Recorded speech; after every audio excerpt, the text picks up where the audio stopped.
A gente vai começar introduzindo o assunto desde a mortalidade infantil. A mortalidade infantil é um tema que vem diminuindo a sua incidência de maneira global ao longo dos anos. Então, cada vez mais se investe em políticas de saúde pública com relação a essa mortalidade infantil, que seria a mortalidade abaixo de 5 anos. E, geralmente, ela é ocasionada por desnutrição severa, por infecção. Então, assim, a questão de médico da família, a questão de valorizar o ambulatório de crescimento e desenvolvimento, a questão do a gente comunicar aqui na família, apesar da criança, orientar sobre reidratação. Então, isso foram medidas que muita questão da mortalidade infantil. Só que, dentro desse universo da mortalidade infantil, nós temos um percentual que a gente chama de mortalidade neonatal, que ele se aplica ao recém-nascido até o primeiro mês de vida. Então, os 28º primeiro dia de vida, a gente caracteriza como mortalidade neonatal, que está dentro da infantil. Então, embora exista essa diminuição global da mortalidade infantil, infelizmente, esse capítulo dentro dela ainda está difícil de chegar aos índices ideais. Existem várias razões para isso. Primeiro, que existe a necessidade de um investimento maior de hospitalar. Então, para você pensar em índice de mortalidade infantil, você tem que pensar um hospital bem equipado, uma equipe médica bem estruturada, uma equipe de saúde multidisciplinar. E isso é que para na mesma questão de recursos financeiros, questão de gestão política. Então, infelizmente, a gente está ainda um pouquinho longe de chegar a esse objetivo. Então, dentro da mortalidade neonatal, que seria o primeiro mês de vida, nós temos uma fase mais crítica ainda, que é a perinatal, que seria a primeira semana de vida do recém-nascido, incluindo a mortalidade na sala de parto. Então, seria essa realidade aqui que nós vamos tentar enfocar ao longo da nossa palestra.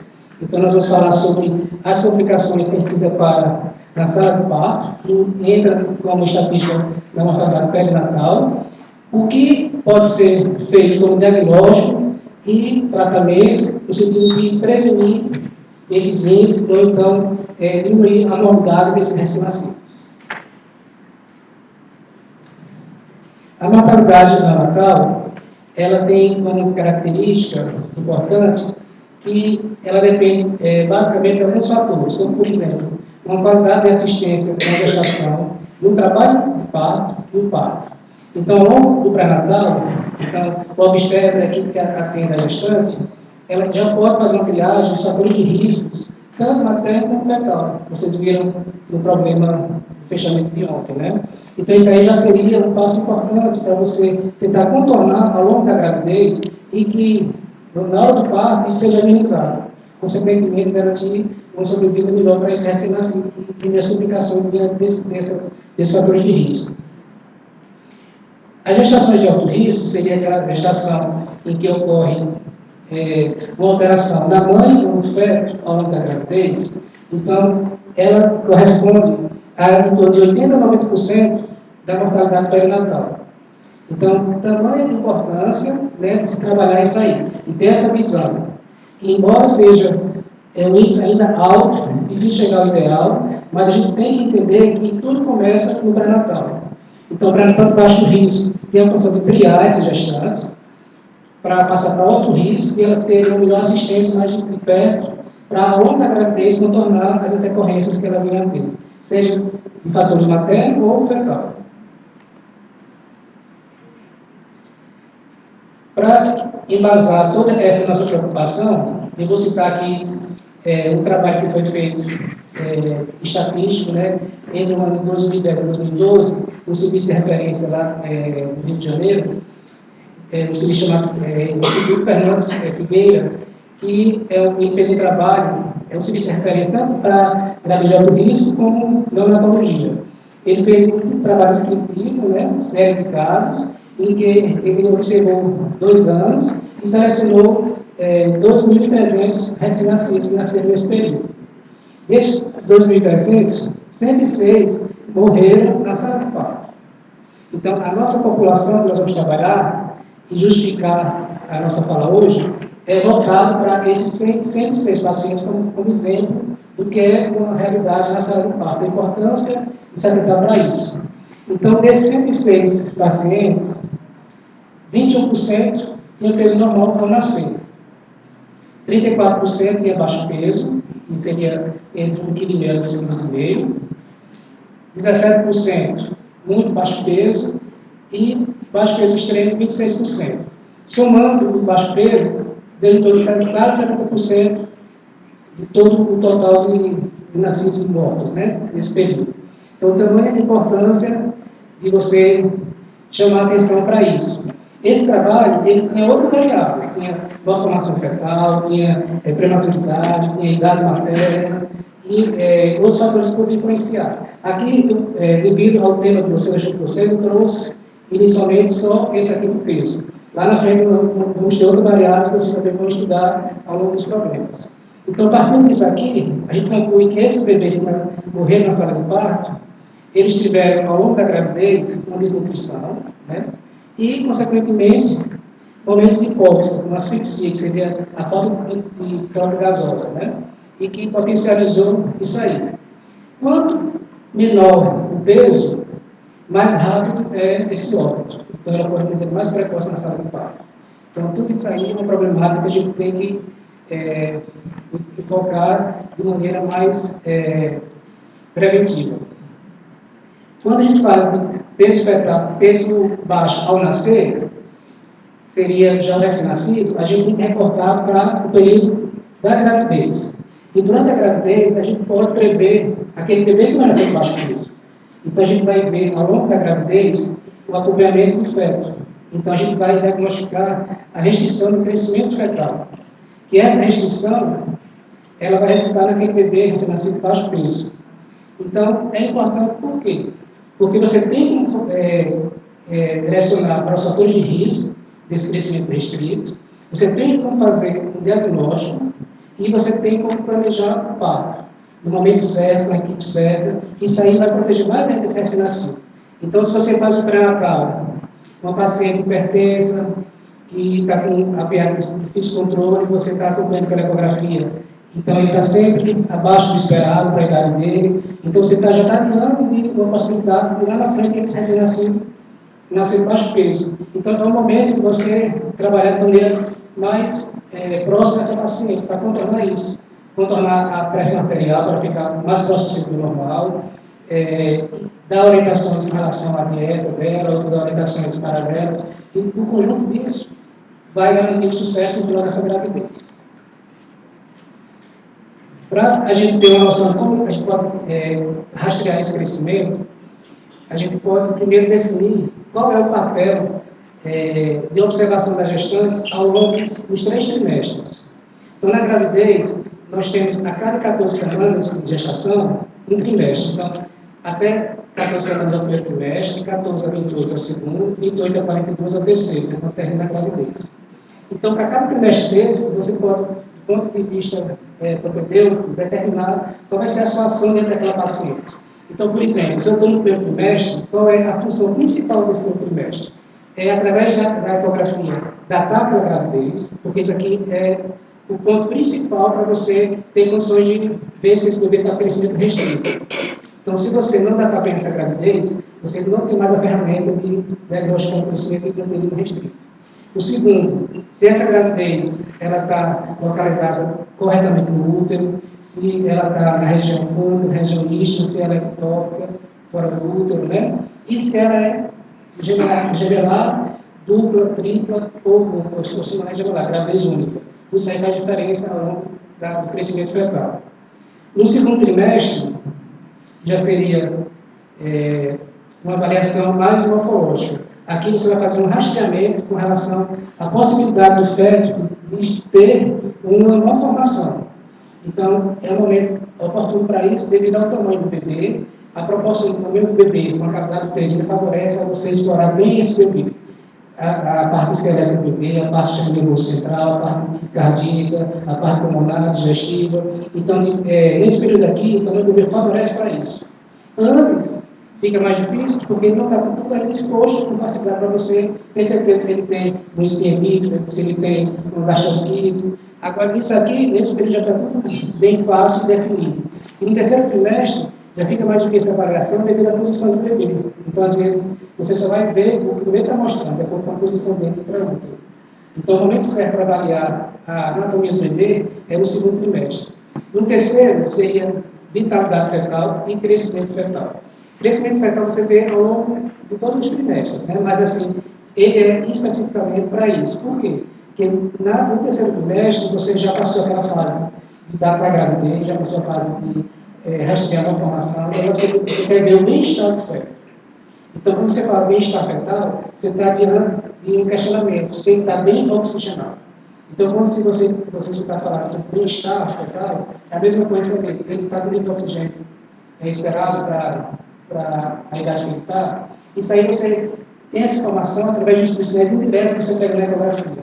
Então, você vê pelo crescimento fetal, você vê pela quantidade do amniótico, né, que o amniótico é o principal marcador para a aspecto fetal crônico, quando ele está diminuído.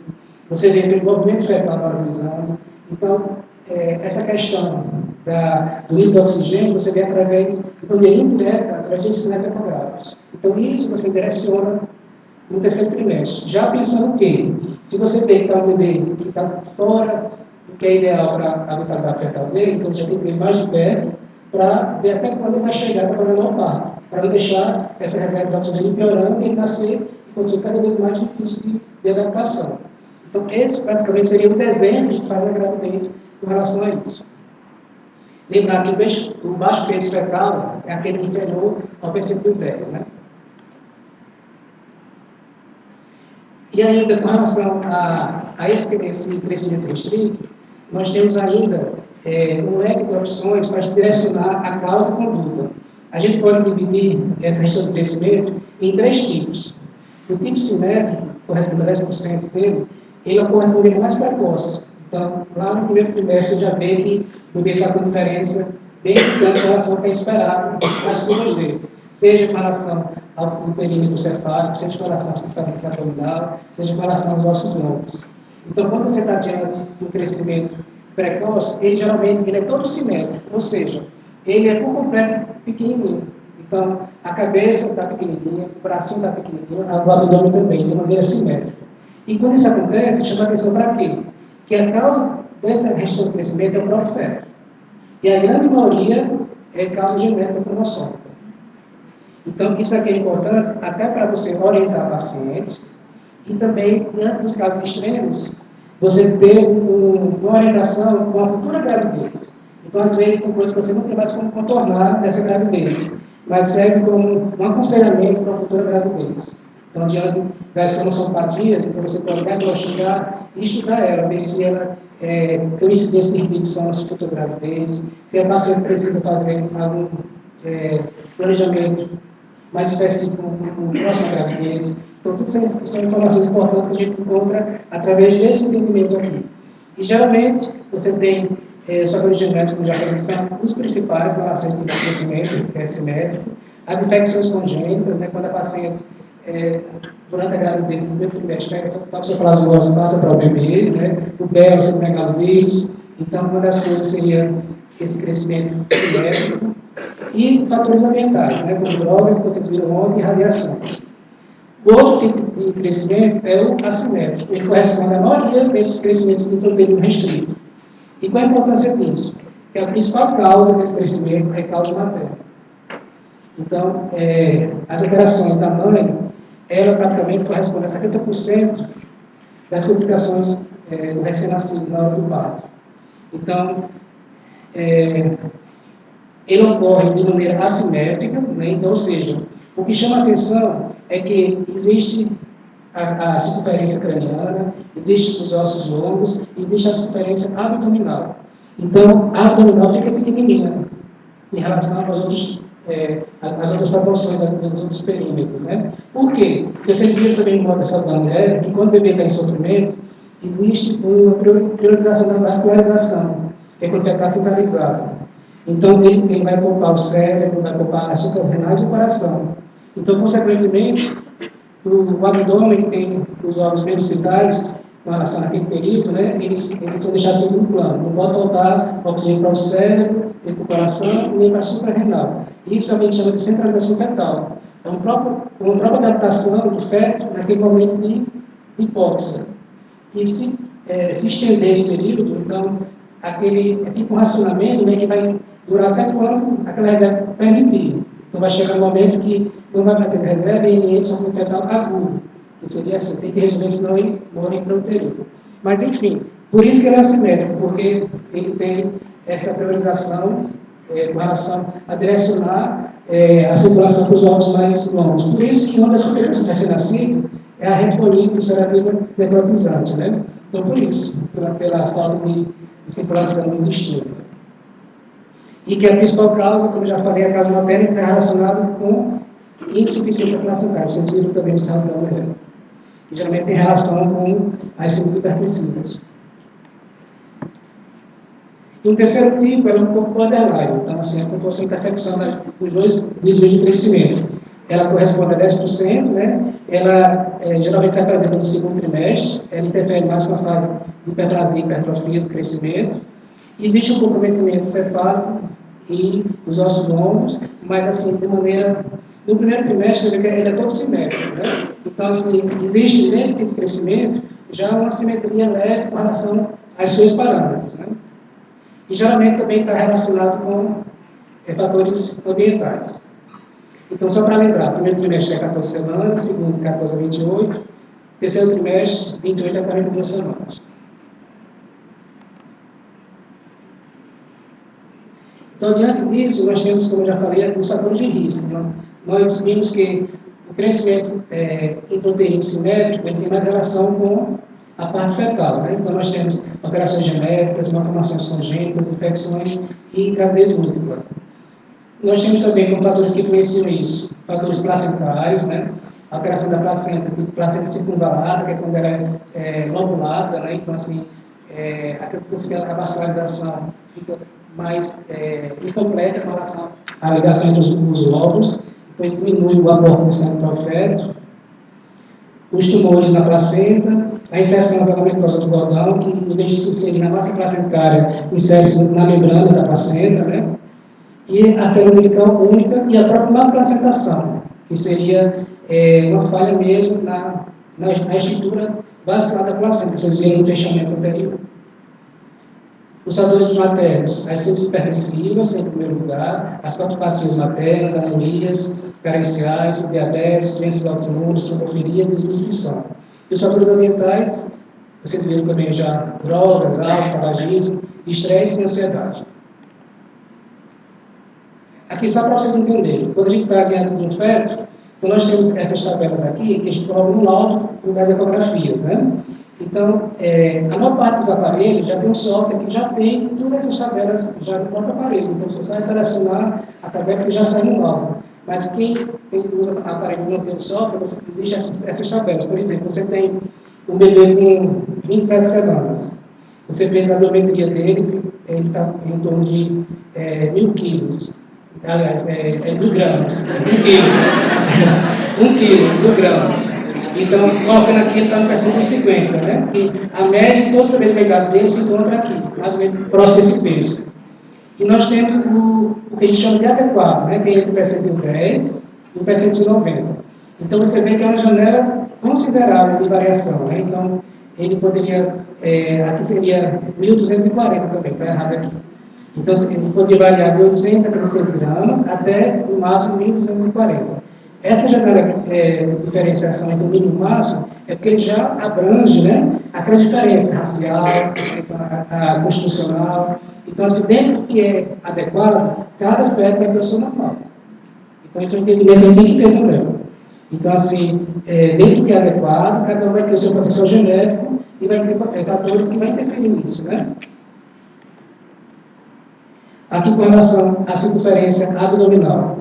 Como eu já falei, quando você está lidando com o ganho ponderal fetal, a gente olha o peso do bebê e a circunferência abdominal. A gente coloca o percentil dele também, baseado naquilo que eu falei. Quando você tem um crescimento assimétrico, né, então a circunferência abdominal tende a ficar menor do que os outros perímetros. Então a gente vê Para cada circunferência aqui, a gente tem percentil 50, que é a média, percentil 10, percentil 90. Cada vez mais a gente fica mais rígido com relação a esses percentis. Então, antes a gente ficava tolerando só entre percentil 10 e percentil 90. Agora, os estudos mostram que, além desse desvio, digamos, que está falando para menos, né, de restrição, se colocou dois pontos de corte, o percentil 5 e o percentil 3. Então, o percentil 5, ele tem uma relação maior com o óbito na sala de parto, em relação ao percentil 10. E o percentil 3, mais ainda. Então, quando você está dentro do bebê que está no percentil 3, já é um sinal do bebê de alarme mesmo, porque o bebê vai a óbito se você não intervir.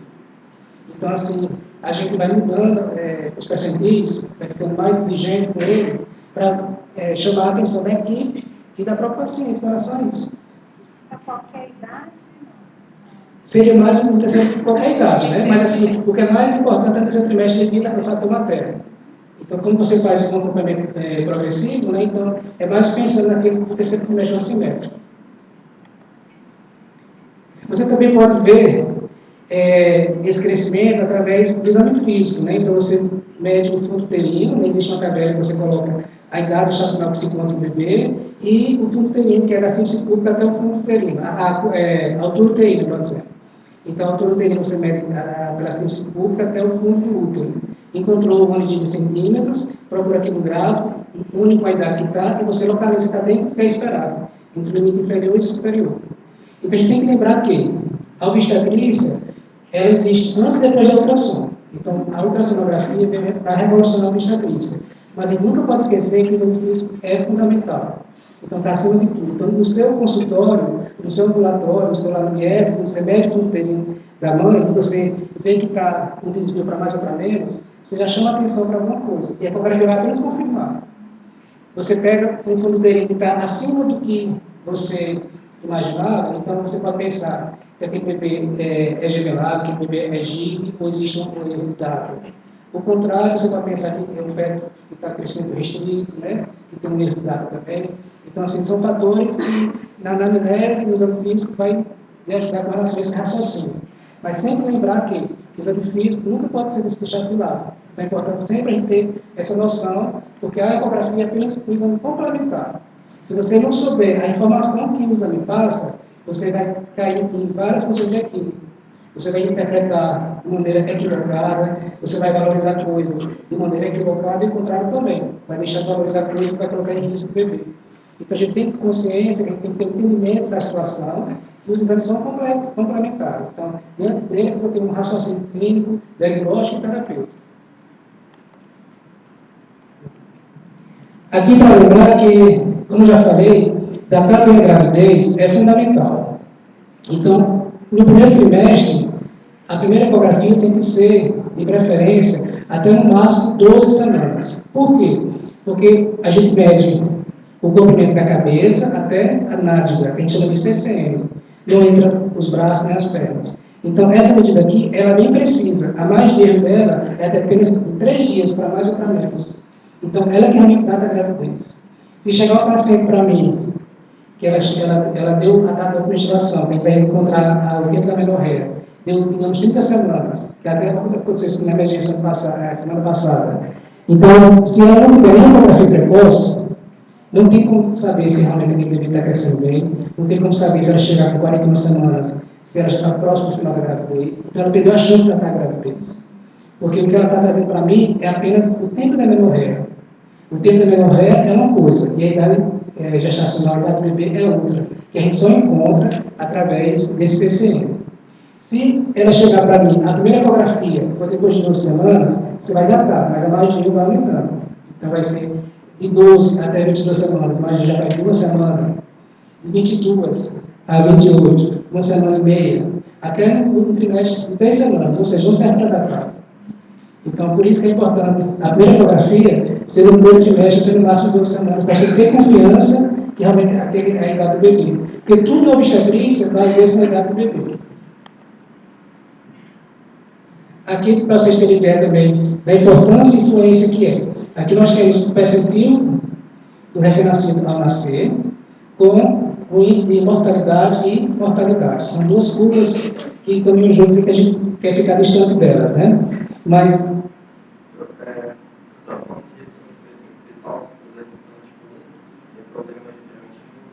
é. Mas ele não vai ter problema de crescimento desde o começo. A ecografia não vai estar alterada na idade. A primeira ecografia, você vai ter a datação dela, aí no segundo momento, você já vai saber que, por exemplo, ela fez hoje com 12 semanas, eu datei a gravidez. Ela vai voltar para mim daqui a um mês, ela vai estar com 16 semanas. Quando eu medir com 16 semanas, então ela vai estar com o momento de 13, 14. Então, no segundo momento é que você faz o diagnóstico.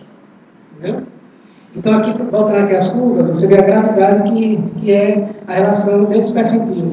Então, você vê que aqui seria acima do percentil 10, daqui para cá, que não é o que a gente quer abaixo do percentil 10, né? Então, você vê que a partir do percentil 5 e percentil 3, que eu falei anteriormente, praticamente existe uma relação direta entre morbidade e mortalidade do recém-nascido. Então, quanto que é importante isso, né? Então, assim, você vê que existe uma relação direta com relação a esse percentil de nascimento do recém-nascido. Então, assim, o percentil 10, ele vai ter uma variação ainda um pouco linear até o percentil 6, mas a partir do percentil 5, ele tem uma curva ascendente. Então, está sempre crescendo o risco de mortalidade e não mortalidade. Aqui, para vocês verem também, que existe também acompanhamento seriado, né, do feto. Então, aquilo que a Adão perguntou, você pode ter, no primeiro momento, com 18 semanas, ela está com circunferência aqui no percentil 50, ela vem depois, com 27 semanas, continua no percentil 50, com 33 semanas, ela está um pouquinho mais por cima do percentil 50. Então, isso aqui é um espelho do crescimento fetal, do ganho poderoso fetal. Então, você também existe curvas, como é que se diz, seriada, né? Então, você vai ver, ao longo da gravidez, como é que se encontra o bebê. Isso é importante para a gente também correlacionar com o momento que encontra a gravidez, porque existe o crescimento fetal, nem sempre ele é linear, nem sempre ele começa no percentil 50 e no percentil 50. Às vezes existe modificação, existe um momento da gravidez que ele tem um peso mais acelerado que o outro, então ele pode ir lá no percentil 70, depois no percentil 50, mas não é que ele está perdendo, não, é que existe flutuações ao longo da gravidez. Então, existem ritmos diferentes dentro do peso. A mesma coisa com a circunferência craniana, que hoje a gente está com relação à microcefalia, né? Então, hoje a gente sempre coloca esse laudo para as mães ficarem tranquilas quando estão normais do feto, né? Então, para ela saber que o período cefálico está dentro do esperado para a idade do bebê. Ele não tem microcefalia. Aqui a gente vê o bebezinho que nasceu com restrição de crescimento e adequado para a idade. E aqui eu coloquei essa imagem aqui para chamar a atenção para uma situação. Às vezes você tem um bebê que está no percentil 10, ao longo da gravidez, um pouquinho abaixo do percentil 10, mas o resto é tudo normal. Você não encontra fator de risco materno, você não encontra fator de risco ambiental nem fetal. O restante do exame está tudo normal. O leite está normal, o dobro está normal, você vai ver daqui a pouco. Então, assim, você não encontra nada que justifique isso aí. Então, o que é que você pode pensar? Que é o potencial construção do bebê. Então, normal daquele bebê. Então, por exemplo, se filhos desse casal aqui, se tiver um feto muito pequenininho, você vai procurar a mãe e o pai, né, para ver. Se o pai for pequenininho também, então você vai ver, e se é tudo normal, como eu já falei, então, até que pode contrário puxou a mãe. E se tiver um gigante, né, até que pode contrário puxou o pai. Então, a gente tem que ter o bom senso em tudo, porque a gente tem que sempre contextualizar as informações, porque senão vai cair em equívoco. Então, a gente tem que ter um pé no freio para diante da situação. A gente tem que ter calma e bom senso para avaliar o momento como um todo. Né? Então, não é só olhar o bebê isoladamente e o percentil dele, não. Aquele percentil só tem importância dentro do contexto. Entendeu? Então, ele é uma informação a mais. A partir dele, eu posso me alertar para procurar outras coisas chamar o diagnóstico. Agora, ele por si só, se olhar o resto, eu não posso fechar o diagnóstico nenhum. Então, isso aqui é só para chamar atenção para isso. Existe essa questão que cada recém-nascido tem o seu normal, de maneira fisiológica, falando. Então, chegando agora na vitalidade fetal, né? Então, a vitalidade fetal nada mais é do que a gente tentar equacionar duas situações bastante difíceis: a hipóxia fetal e a prematuridade. Então, o que eu quero dizer com isso? Você está diante do bebê, você vê que ele está em sofrimento, ele está com crescimento restrito, né? Então ele está passando por um momento de hipóxia, mas ao mesmo tempo ele é bebê de 30 semanas, 33 semanas, vocês viram da classificação da prematuridade. E a gente sabe o risco que é o bebê prematuro. Então a gente tenta trabalhar tentando equilibrar as duas coisas. Esse bebê está sofrendo, então eu vou tentar, se for um fator materno, tentar controlar o máximo, corrigir esse fator materno e ganhar o máximo de semana possível daquele bebê. Então um bebê que nasce com 29 semanas tem uma chance bem inferior ao que nasce com 33, e assim por diante. Então o nosso lema é tentar contornar o máximo possível e dar chance do bebê nascer o mais velho possível. Então, resumindo, o objetivo da fetal é isso, é tentar avaliar o feto para que ele possa ter um nascimento de maneira mais oportuna, mais próxima do termo, né, e garantir a sobrevida dele ao nascer. Ele pode ser, a vitalidade pode ser feita através de métodos clínicos, mobilograma, que seria você orientar a mãe para ela tentar observar os movimentos do feto, né? Então, geralmente, para orientar ela deitar depois do almoço, do lado esquerdo, e ficar observando quantas vezes o bebê vai mexer. Então, se em uma hora ele mexer 3 vezes, está normal. Então, o movimento fetal é outro marcador bem estar fetal. Então, se o bebê vai mexendo bem com o movimento normal, então você já fica mais tranquilo. Porque o bebê que está com hipóxia extrema, é um bebê que tem uma diminuição de movimento fetal considerável. Seria a questão dos todos os batimentos, que ele está dentro do esperado, né? Que o bebê em repouso é de 110 a 170. Os métodos biofísicos seria a cartografia basal, o perfil biofísico e o Doppler. Então, quais são as indicações para você se deparar com essas questões da propedêutica biofísica? As causas maternas, nós já falamos anteriormente, né, principalmente as hipertensivas, as causas fetais, as anemias fetais, que geralmente o fator vai ser também explorado, né? Que a imunização e as intercorrências que pode ter durante a gravidez. Então, a alteração do valor medicamentório, uma gravidez que já está próximo do final pós-jatismo, que é depois de 42 semanas, já tem um antecedente obstétrico desfavorável, tem ruptura prematura de membrana, clássica prévia com sangramento recorrente. Então, são indicações que você tem que avaliar se esse bebê está bem e, se não tiver, programar o parto dele. Começando pelo Doppler, que é dentre esses mecanismos que nós temos, o mais sensível com relação a esse diagnóstico. Então, a primeira coisa que altera quando o bebê está diante do sofrimento crônico é o Doppler. O Doppler nada mais é do que você medir o fluxo sanguíneo nas artérias primordiais que mantêm a integridade do feto e a circulação do útero placentário. Então, nós temos o compartimento materno, que é medir o fluxo das artérias uterinas, o compartimento fetal, que é a artéria umbilical, e o compartimento, aliás, materno-fetal, e o fetal, que é a artéria cerebral média. Nós temos, através da avaliação do fluxométrica, nós temos o feto centralizado, que é aquele feto que ele está com hipóxia, com pouca reserva de oxigênio, mas ele está contornando a situação. Então, através daquele desvio, né, priorizando os órgãos novos, ele consegue priorizar aquela diminuição da reserva de oxigênio até um certo ponto. Se persistir essa hipóxia, então já vai para a diástole zero, que você vê na artéria umbilical. A diástole reversa já mostra que é um agravamento.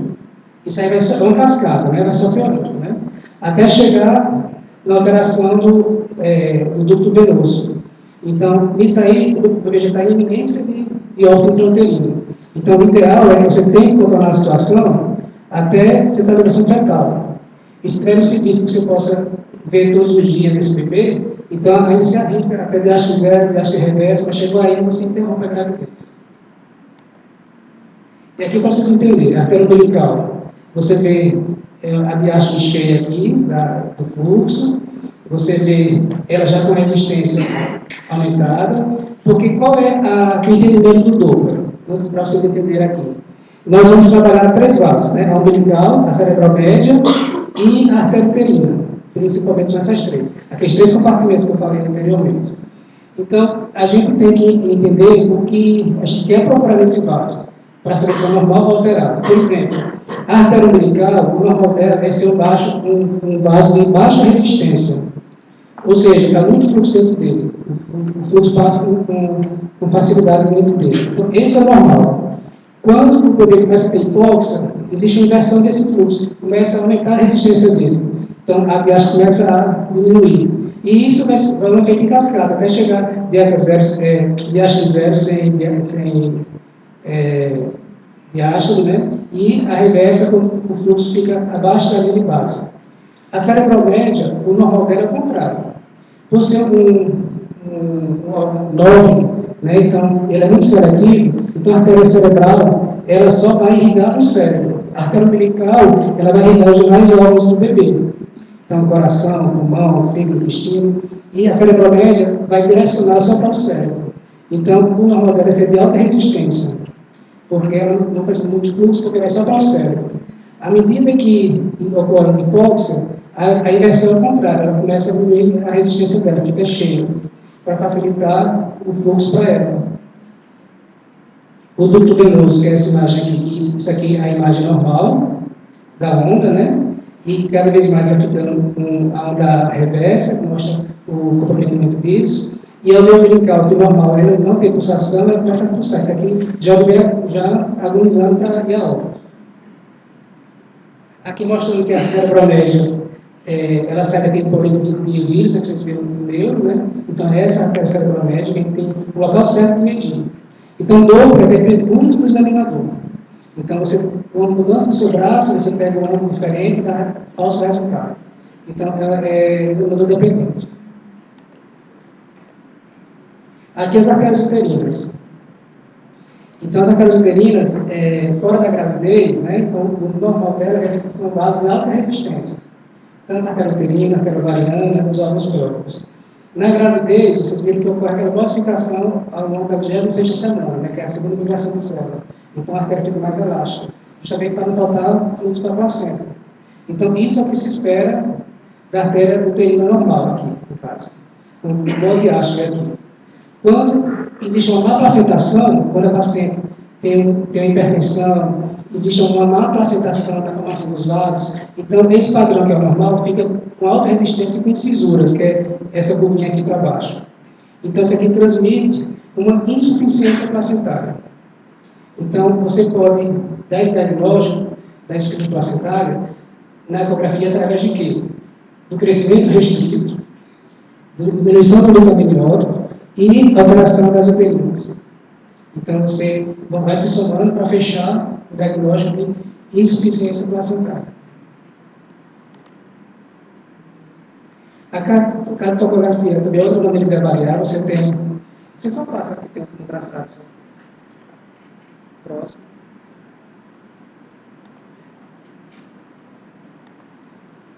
Aqui nós temos um traçado que a gente coloca 2 monitores no abdômen da gestante, um fica para medir as contrações uterinas, fica no fundo do útero, né?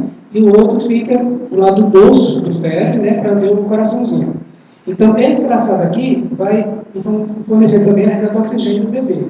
Então, nós temos como ver a frequência basal média dos batimentos do bebê, nós temos como ver se ele está acelerando, porque o normal a principal informação desse traçado aqui é saber se ele é um feto reativo. O feto reativo é aquele que acelera ao longo da variação, que no mínimo são 20 minutos.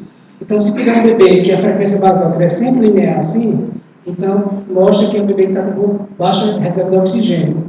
Às vezes é porque ele está dormindo. Tem que estimular ele para acordar, então buzinar, existe uma buzina mesmo para usar durante esse exame, e ele acorda e volta a acelerar.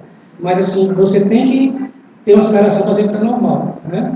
Aqui são as vezes que ele está mexendo ao longo do exame, e aqui são as contrações uterinas. Então, nós temos como avaliar esses parâmetros que traduzem justamente o bem-estar fetal. Agora pode voltar. Então, nós vamos ver a linha de base, né, o normal, a 110, 160, e pode ter bradicardia com neurônio 110, taquicardia, módulo 160. A variabilidade, que é o tamanhozinho da onda, que é desde a base do traçado até o pico máximo dela, né? Então, ela pode ter saltatória, normal, lisa, mínima ou comprimida, que seria aquela que mostra que ela está sempre linear, sem aceleração, que seria a alteração do traçado, né?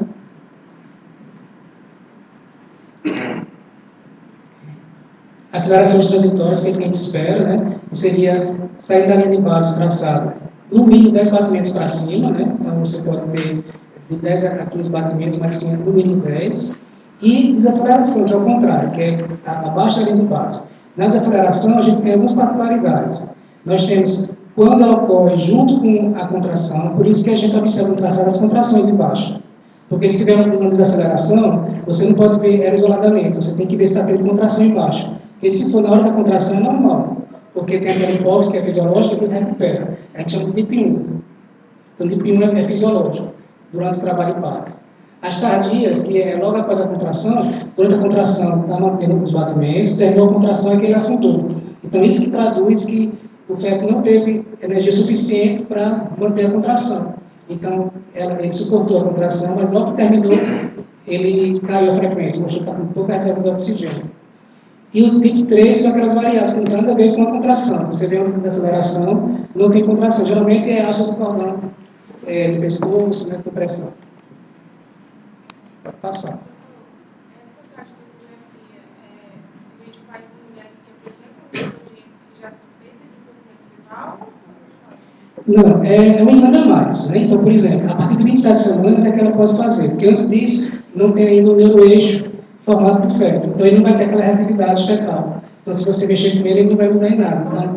Então, a partir de 27 semanas, qualquer pessoa, qualquer estudo pode fazer, porque é um exame a mais. Não é obrigado a ter patologia para fazer, não. Mas aquelas que têm, todas fazem. Mas não é obrigado a ter para fazer, não. Sabe que serviço que tem residente, teria-se para mais, né? Teria indicações específicas. É mais exigente. Para treinamento, de formação e tudo, acaba que a gente faz, né? Que é uma forma de avaliar a fisiologia das contrações. E também você pode fazer durante o trabalho de parto. Tem serviços que, durante o trabalho de parto, te monitorizando, né? Para você ter mais tranquilidade para o obstetra, para a mãe, para a saber também. Você monitoriza a contração e pode ver a aplicação de durante o trabalho de parto. Que pode ser antes do parto e no trabalho de parto. Né? Antes do parto é praticamente isso. É para você, uma ferramenta mais da propedêutica do bem-estar fetal.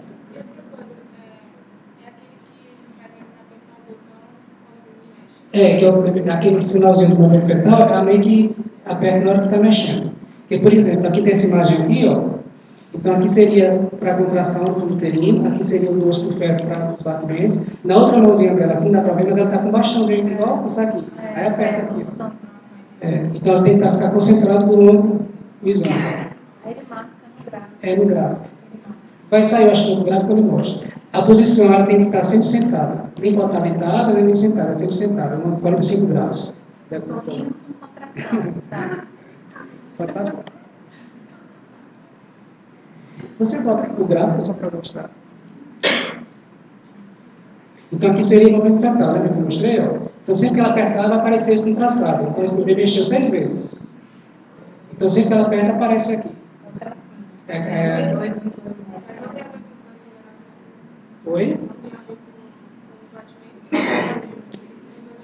Tem. Por exemplo, se o bebê estiver mexendo muito, bastante, então, se ele estiver normal, ele vai estar acelerado. Se ele estiver normal, com boa reserva de oxigênio. Entendeu? Isso, exatamente. Então, assim, já seria um feto normal, né? Lógico que um feto que está alterado, ele não vai ter relação. Mas digamos que você faça uma gestão, você vê que o bebê está hiperativo, está mexendo bem, e com taquicardia, então mostra que ele está bem, que ele está acelerando junto com o movimento, é normal, fisiológico. Tem alguma condição que pode causar essa hiperreatividade do bebê que seja anormal? Quando você está com sofrimento fetal crônico, né? Então ele pode, de uma maneira ou outra, agudizar. Essa maneira de agudizar, que seria, não é para ele descompensar, ele tanto pode se apresentar com bradicardia como taquicardia também. Das duas maneiras.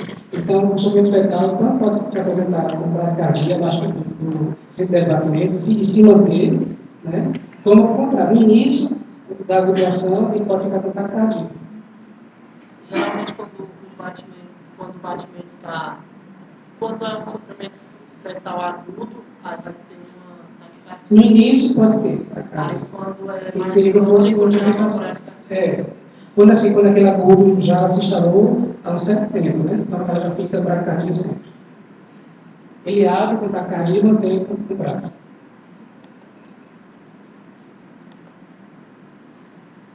O perfil biofísico fetal, a gente vai avaliar os parâmetros da nota para o bebê. É um score. Não o hábito que você abriu um outro problema, né? Então, nós temos a cartografia basal. Se tiver normal traçado, aqui as notas são 0 ou 2. Se tiver normal 2, o alterado 0. Movimento respiratório, você vê pela ecografia, não é que ele está respirando pulmão, não. É movimento de contração abdominal, aquela respiração abdominal. Você vê durante o exame, o bebê mexendo assim. Então, não é que está tendo troca de coisa, não. É que essa contração abdominal se deu no movimento fetal. Que é o outro, o movimento respiratório, que é o outro sinal de estado fetal. Então, os bebês que estão com hipóxia severa, eles não apresentam esse movimento respiratório. Movimento corporal fetal, você vê tanto na ecografia como a mãe marcando, né, na CTB, na cartografia, o tônus e o ligamento. Esse tônus seria o quê? Quando o bebê está no estágio mais avançado do movimento fetal, ele para de mexer. A piora desse movimento fetal, ele fica largado. Então, o tônus, ele fica sem flexão durante o exame, você vê ele largadão. Então, é uma piora desse estado de hipóxia. Então, você avalia a cartografia, movimento respiratório, fetal, tônus e o líquido amniótico. O líquido aqui, ele teria um parâmetro com relação à diminuição. Né? Se ele estiver normal ou aumentado, para isso que nós estamos pesquisando a hipóxia, ele é considerado normal. Ele vai ter nota 2. Agora, se estiver diminuído, aí vai ser nota 0. Porque para a hipóxia, ele tem relação com a diminuição do líquido. Tá? Aí você soma os 5 parâmetros. Então, se der 8 ou 10 somatório, então está normal o perfil biofísico. Se der abaixo de 8, você pode pedir para repetir por 24 horas e persistir, realmente está alterado o bebê. Então, aqui nós fizemos o possível durante o pré-natal, né? E chegou na hora do parto, que é aí que vai entrar a parte da síntese. Então, aqui nós temos o momento do parto, que é um momento de estresse do bebê. Ao longo das nossas vidas, a gente passa por um momento de transição, de estresse. O parto é um deles, até o maior deles. Porque ele sai daquela zona de conforto, né, que tudo a placenta faz por ele, né? Quando a placenta é a mãe. Então, assim, a placenta faz a digestão dele, né, que dá os nutrientes. A placenta que faz a função renal dele, que faz a excreção do que não serve para ele, né. A placenta que nutre, faz a digestão, e é o pulmão dele que leva o oxigênio, né. E a mãe, com relação à temperatura, porque a temperatura é dele. Então, ele sai da zona de conforto e vai para o momento de transição. E esse momento de transição é um estresse grande para o bebê, que ele tem de imediato se adaptar a essa perda de tudo isso aí e, com questão de sobrevivência, dar conta desse recado. Então, é um momento de estresse na hora do parto para o feto. Então, nós temos aqui o período de adaptação do RNA, né, que é o primeiro dia do parto, do nascimento, e aqui mostrando realmente que o bebê chora porque ele recebeu o tapinha no bumbum, né, porque realmente o estresse está grande para ele, o corte umbilical. Aí, quando ele nasce, aí você tem aquela relação que vocês viram com relação ao recém-nascido, né? Então, recém-nascido adequado, PIG ou GIG, né? Então, você classifica aqui para ver com relação ao recém-nascido que você está recebendo e os cuidados que você vai ter. Quando o bebê nasce, como eu já falei, ele passa por um período de adaptação. Esse período de adaptação, ele sofre influência tanto do trabalho de parto como a vida de parto. Ou seja, os bebês que você programa uma cesárea sem tempo de trabalho de parto, então, ele fisiologicamente ele não está pronto para nascer. Então, essa adaptação dele que nós vamos ver daqui a pouco, vai ficar um pouco mais sofrida para ele. Então, você vai expor mais. A grande maioria dá conta, mas assim, com relação a um que nasceu na hora certa, ele que escolheu o momento de nascer, então existe uma diferença grande. A vida de parto também influencia muito com relação a isso. Então, o parto normal, eu falo que é normal, é questão fisiológica, é que não acha normal, né, devido às alterações. Mas, assim, do ponto de vista da adaptação do recém-nascido, ele é muito importante. Então, na parte do desprendimento do feto, então existe aquela pressão no tórax, que vai ser importante para eliminar o resíduo líquido que tem no pulmão para ele começar realmente a respirar. Então, são coisas que você influenciam muito nessa adaptação.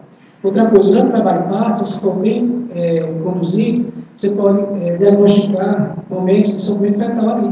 E você ou antecipar aquele parto, ou mudar aquele parto para outra via, e com isso mudar o final do nascimento desse bebê.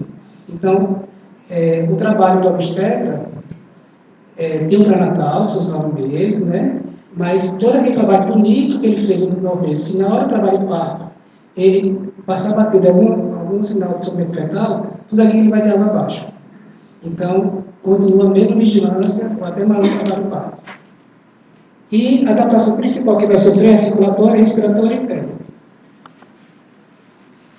Na cardiovascular, ele vai ter o desprendimento da circulação placenta-fetal, né?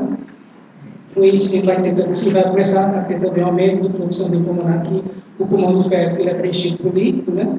Então, é um líquido que é diferente do líquido amniótico, é diferente do plasma, é mais rico em cloreto. Então, vai ter uma reabsorção desse líquido, que vai mudando completamente a expansão do pulmão. E os fechamentos dos shunts, que ele vai ver daqui a pouco. Próximo. Então, aqui, a gente vai tentar simplificar para vocês a circulação que ocorre no feto e o que vai acontecer após a adaptação após o nascimento. Então, a gente começa aqui pela placenta. Nós temos aqui a placenta, com a veia umbilical. Então, a veia umbilical está trazendo oxigênio e a placenta está trazendo da mão. Então, chegou a placenta, trouxe oxigênio, uma circulação rica em oxigênio para a veia umbilical, que está seguindo esse trajeto aqui. Aqui, ela vai se encontrar com esse outro vaso azul aqui, que é a veia cava inferior. A veia cava inferior, ela está trazendo sangue da parte inferior do corpo, do feto, né, dos membros inferiores, do abdômen, que é um sangue pobre em oxigênio. Quando chega aqui, vocês veem que existe uma união dos dois aqui, né? Isso aqui é o primeiro shunt que ocorre na circulação fetal, que é o ducto venoso, que o objetivo dele através da veia umbilical, deixar a veia cava inferior cheia de oxigênio, que isso aqui vai servir para um destino final que a gente vai ver lá em cima. Vai também irrigar um pouco o fígado, que isso aqui ocorre no fígado, né? E, através desse ponto do ducto venoso, a veia cava inferior vai subindo aqui para o ato direito do coração. Existe um forame oval, que é o segundo shunt que ocorre, que passa a circulação do ato direito para o esquerdo, né? No esquerdo, ele está recebendo sangue pouco oxigenado pelas veias pulmonares, mas a grande maioria é oxigenado, né, que vem pela cava inferior. Aí passa para o ventrículo esquerdo, então chega a veia cava inferior ato direito, do direito vai pelo forame para o esquerdo, aí do ato esquerdo para o ventrículo esquerdo. A partir daqui, aí vai para a aorta, a parte do arco da aorta, né? E que nesse momento aqui vai existir um outro shunt, que é o ducto arterioso, em que vai ocorrer uma comunicação com a artéria pulmonar, que nós vamos ver daqui a pouco. Mas o principal dessa circulação aqui, que é cheia de oxigênio, ela está mandando pouco oxigênio para o pulmão, não está tendo troca, quase não tem fluxo sanguíneo no pulmão, no feto. Então, a maior parte do suprimento vai para onde? Para os membros superiores, pescoço e cabeça. Por que todo esse investimento aqui lá para a parte mais superior do feto? Porque ele vai priorizar qual é o principal órgão que tem o maior metabolismo do feto? O cérebro. Então, tudo isso aqui é para priorizar um aporte suficiente de oxigênio para o cérebro. Então, trouxe todo esse trajeto e terminou lá no cérebro. Voltando dos membros superiores, estamos trazendo agora o sangue, um pouco de oxigênio, que já chega pela veia cava superior. Vai para o ato direito, do ato direito do ventrículo direito, e daqui vai para a artéria pulmonar. Na artéria pulmonar, ela vai se encontrar aqui com a aorta descendente, né? Que a partir desse trajeto para cá, essa aorta já é pobre em oxigênio. Então veja que só o arco da aorta aqui que é rico em oxigênio, né? Daqui para cá já é pobre em oxigênio. Então ela vai descendo para se comunicar com as ilíacas internas. Nas ilíacas internas, a artéria umbilical. Aqui a gente já tem todo o fluxo pobre em oxigênio. Volta para a placenta para haver a renovação. Então isso aqui é o entendimento da circulação fetal. Importante saber que nós temos 3 chances: ducto venoso, forame oval e ducto arterial. E no momento do nascimento, esses 3, a circulação muda completamente, né? Então, eles se fecham. Então, esse é um momento de adaptação que vai com relação à parte circulatória. Aqui, para ilustrar, na ecografia, a gente vê um corte 4 câmeras de reação, a átrio esquerdo, o trígono esquerdo, a câmera direita e a outra. O septo interventricular, a gente dá para ver se tem comunicação interventricular. Com relação à adaptação respiratória, nós falamos que o pulmão do feto ele não tem função, né? Então, existe presença de líquido no pulmão, existe troca gasosa, né?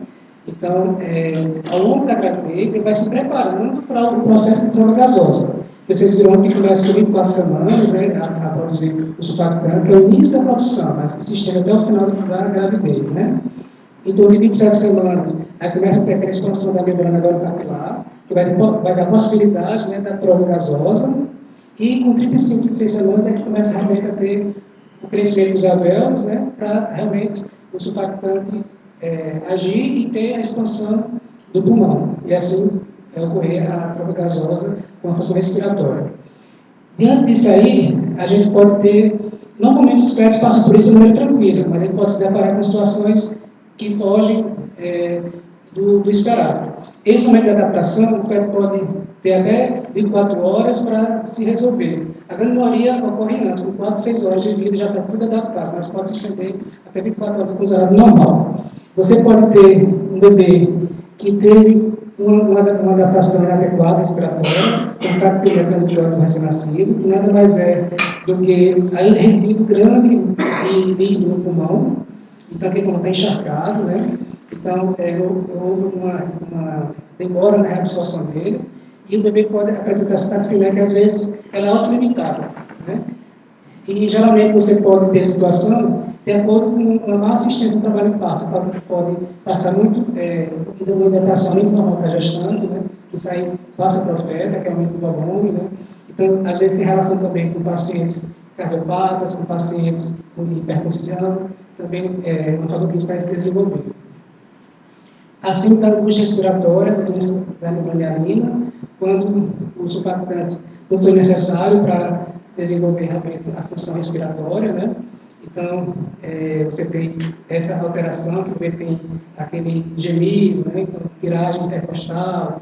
Então, é uma situação que você tem que intervir para contornar isso uma parte das vezes. E a última, assim, da aspiração meconial, que também tem muito a ver com o trabalho em parto. Então, se você está vendo que durante o trabalho em parto, o bebê entrou em sofrimento, rompeu a bolsa, está mecônio, o que é? É a modificação do líquido amniótico, a constituição dele. Quando o bebê em sofrimento, ele diminui de volume, diminui de constituição. Ele passa a ficar mais espesso e desviado, isso é chamado de mecônio. Então, na hora do trabalho em parto, na hora do parto, ele pode, principalmente na hora do parto, ele pode aspirar esse mecônio. Então, se ele aspirar esse mecônio, então pode ir para a traqueia, para o pulmão, e aquilo ali desencadear esse quadro de aspiração meconial. E que esse mecônio aspirado, ele serve como se fosse um facilitador para a infecção bacteriana. Então, vai evoluir com pneumonia. Porque as pessoas falam que o bebê escocou na barriga. É o mecônio. É o mecônio. Nada mais, porque assim, o líquido amniótico é um ciclo fechado, né? Ele deglute, faz xixi e faz uma coisa. Aí o líquido é um ciclo fechado. Você vê no estômago, vem na bexiga e vê depois na bolsa amniótica, né? Então, quando ele fica espesso, ele chama atenção por conta disso. Aí eles falam que fez cocô, mas nada mais é do que o mecônio. Só que normalmente ele não tem motilidade, né? Se não está em sofrimento fetal. Então, ele vai tendo reabsorção intestinal. Então, não é normal ele evacuar, né? Assim, quantidade grande, né? Isso, exatamente. Se ele está em sofrimento, ele passa por essa evacuação e aí essa circulação continua deglutindo e vai também, né? Porque houve a mudança da constituição do líquido, por isso que chama atenção, porque fica espesso, né? E se o mecônio for que a gente chama maciço, realmente como fosse patadeira, que eles chamam, né? Então, bem espesso realmente, então o bebê pode aspirar de maneira maciça e é óbvio por conta dessa aspiração. adaptação térmica, né, que durante o feto é a mãe que fornece essa adaptação. Quando o bebê nasce, então existe todo o aumento do metabolismo dele para contornar a questão do calor, né? Então, aumento do metabolismo, se esse aumento do metabolismo se você contornar esse frio do bebê, esse calor do bebê de maneira do ambiente, bebê aquecido, tudo no bebê, então ele vai ter que usar seu próprio mecanismo, que é através do aumento do metabolismo dele, e isso aí pode gerar uma acidose metabólica. Então, é importante você ter cuidado com relação à temperatura em relação a isso. Os fetos, que são aterros, eles possuem o que a gente chama de gordura marrom, que corresponde a 12,6% do peso. São a gordura localizada no mediastino, na região intescapular, perto do adjacente ao rim, a suprarrenal, e que tem como característica eles terem, diante do frio, né, há um descarga de adrenalina, e que aumenta o metabolismo dessa gordura, produzindo calor. Então, é uma maneira de compensar, de maneira natural, essa adaptação. O bebê que é prematuro, então, ele já tem essa desvantagem, porque não tem essa gordura marrom nesse percentual. O ápiga, né? Então, assim, existe uma maneira de você, igual que a gente fez no perfil biofísico, você dá uma nota para esse bebê, e através da nota você transmitir como é que está o estado de saúde daquele bebê, a condição de nascimento do bebê, né?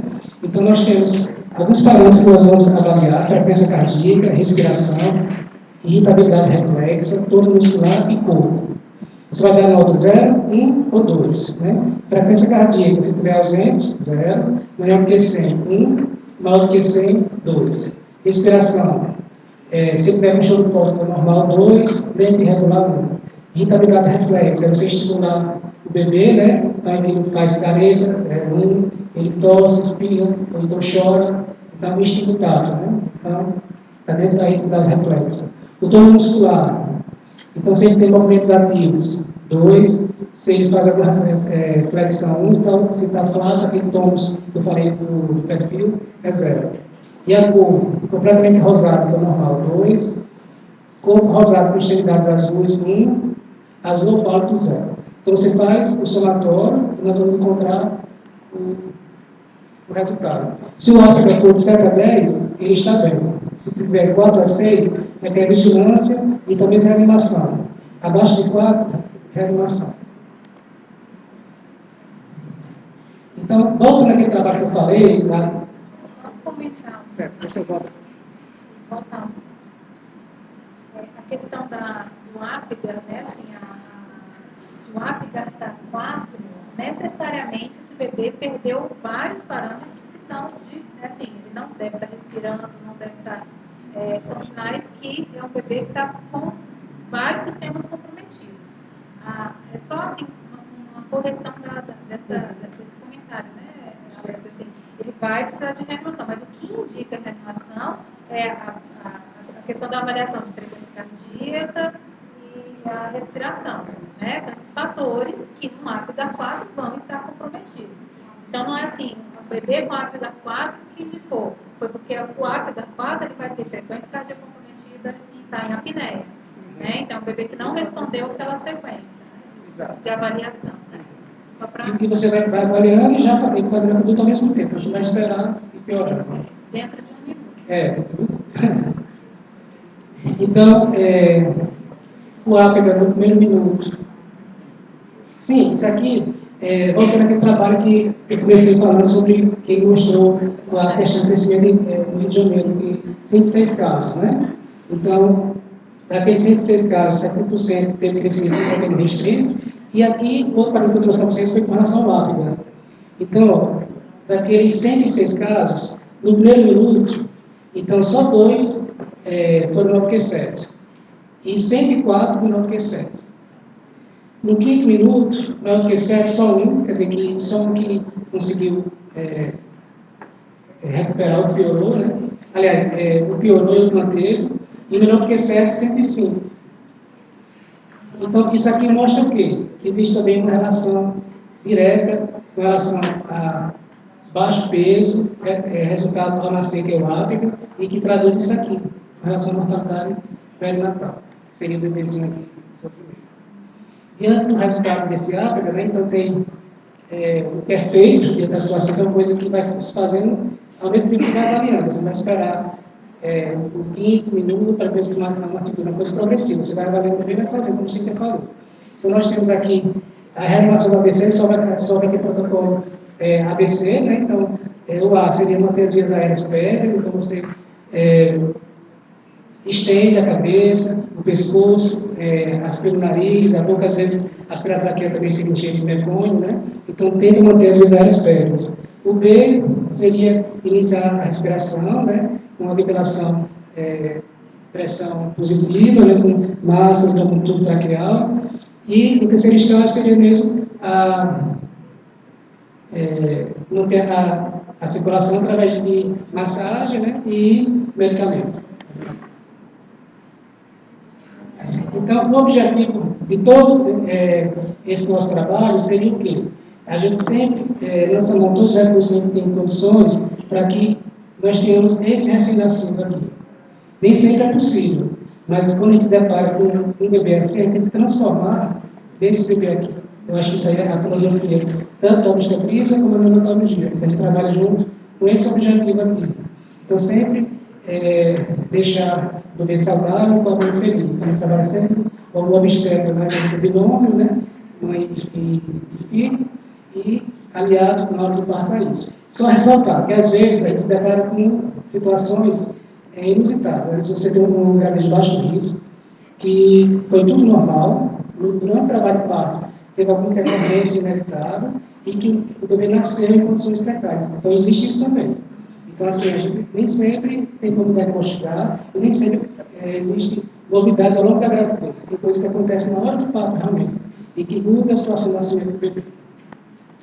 Pode passar. Aqui eu queria terminar mostrando que essa palestra de hoje começou com uma letra que fez ano passado, eu comentei com a Cíntia, que a gente fez lá com a Sofia Planaltina. Nós temos aqui a Gabriela, a Ana Beatriz, Jason, o Vitor Malheiros e a Beatriz. Então, nós fizemos um trabalho com eles no ano passado que foi sobre isso, sobre vitalidade fetal. O que é que a gente faz através da obstetrícia dentro desse conceito, né? Então, pode passar. Então, eles iniciaram tudo que nós falamos aqui. Então, lá no preparo tem um ecógrafo disponível para a gente, o que a gente fazia, lutando com eles faziam a cronologia do todo, depois tentava ver se era concordante com o dorso do feto, né? A gente estava localizando o coraçãozinho do feto, ver o que é líquido, o que é feto, né? Que pode voltar. Aqui no traçado de cartografia, eles aprenderam a interpretar o traçado. Aqui no berçário, que lá no Pronavio nós chamamos de bloco materno infantil. Então, é tudo conjunto. A emergência da ginecologia obstetrícia, o preparo, o CO, o berçário e a maternidade. Então, tudo se comunica. Então, a gente sai da cesárea, e aqui, essa aqui é uma staff lá da neonatologia, e que ela tem muita pessoa com eles. Nesse dia aqui, tinha cardiopata, tinha bebê que estava que nasceu com membrana, e eles viram vários casos que já tinham discutido do ponto de vista teórico, né? Eles vivenciaram lá na prática a experiência da neonatologista. Aqui, na sala de parto, eles conheciam aquecidos, cuidados na sala de parto com recém-nascido. Na hora do parto, né, que é gente auxiliando a cesárea, que é Beatriz. E desejo a vocês boa sorte, boa hora.